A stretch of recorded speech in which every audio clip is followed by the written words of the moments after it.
Well, Jamie, Kate, thank you so much for joining me today. Thank you so much for having us. It's a Absolutely. pleasure. Title Track has been so grateful to partner with MiCAN, and also just personally, I feel like a big fan of your work here in Michigan and a cheerleader for the organization and all the great work that you do. So for our listeners who aren't familiar with Michigan Climate Action Network, could each of you kind of give a elevator pitch, maybe like a little collab elevator pitch? So the Michigan Climate Action Network, we were founded in 2015, and we have been working since that time to build a more powerful climate movement, to elevate climate and justice to be the priority in our state, and to advance solutions that are centered around equity and move with the urgency that science demands.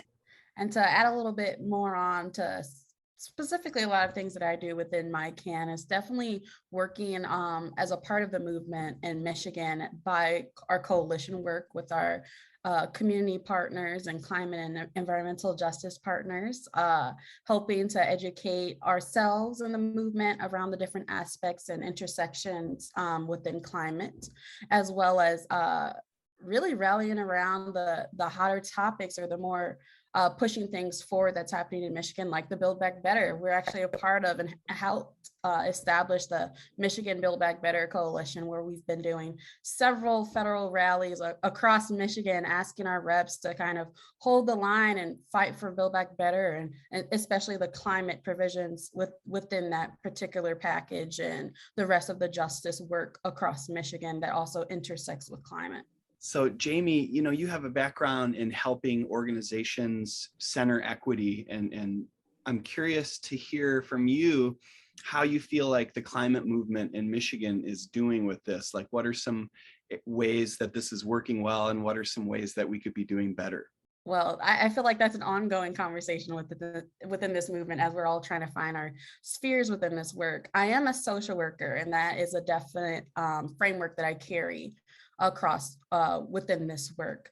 And in the past, I've helped a lot of organizations and higher educational institutions kind of think about how they're working internally to center equity and externally, because it is that two-probe approach. While you're tapping in and trying to uplift BIPOC voices and the unheard voices and the climate impacts that you might not be familiar with, you also have to have those internal voices represented within your organization, which I would say, I haven't been in this movement for long, but in the time that I have been, I've seen a lot of folks brought into the conversation that historically has not been a part. As we all are familiar with, the climate movement in the United States, and really Michigan, has been predominantly white for a very, very long time.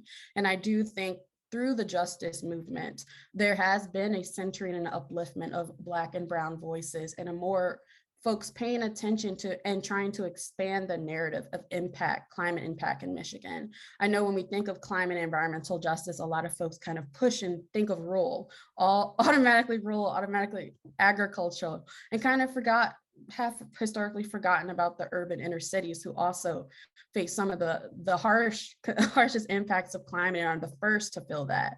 If we look at Detroit alone this summer, they were having 500-year storms every other week, alongside other power complications that were tied into climate impacts and our failing infrastructure. So I will say, over in the movement as a whole, I have seen a lot of improvement, but there is still more that we can do. There's still so many voices that are being left behind and can be kind of pushed forward more. And as we all are advocating and educating ourselves about what equity is and what justice is and how that truly intersects in an authentic way in this movement, I think that we all have a more prosperous future.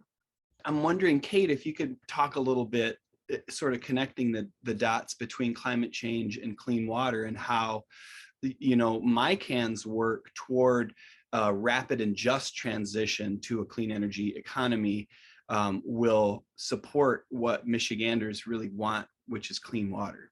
I mean, if you just think about what climate change is the warming of our atmosphere is warming our waters and our air. Warmer air can hold more water.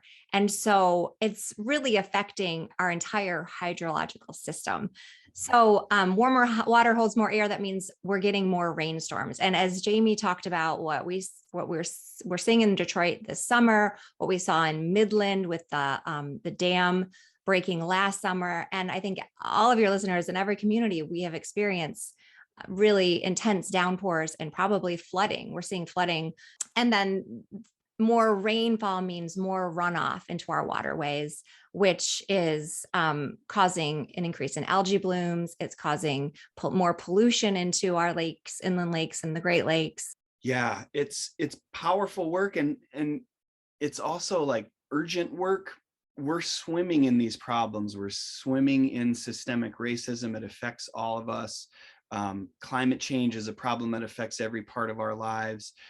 Those of us who are doing the proactive work of putting the microscope on ourselves and our own organizations find so much that we can do to improve things, but that can be overwhelming too.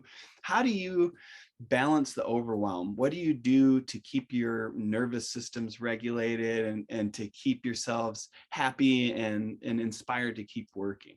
The best way to kind of fight that burnout and still be who you are and be passionate is to stay true to who you are and stay true to your passions, what you're interested in. There's always a realm for you in the work.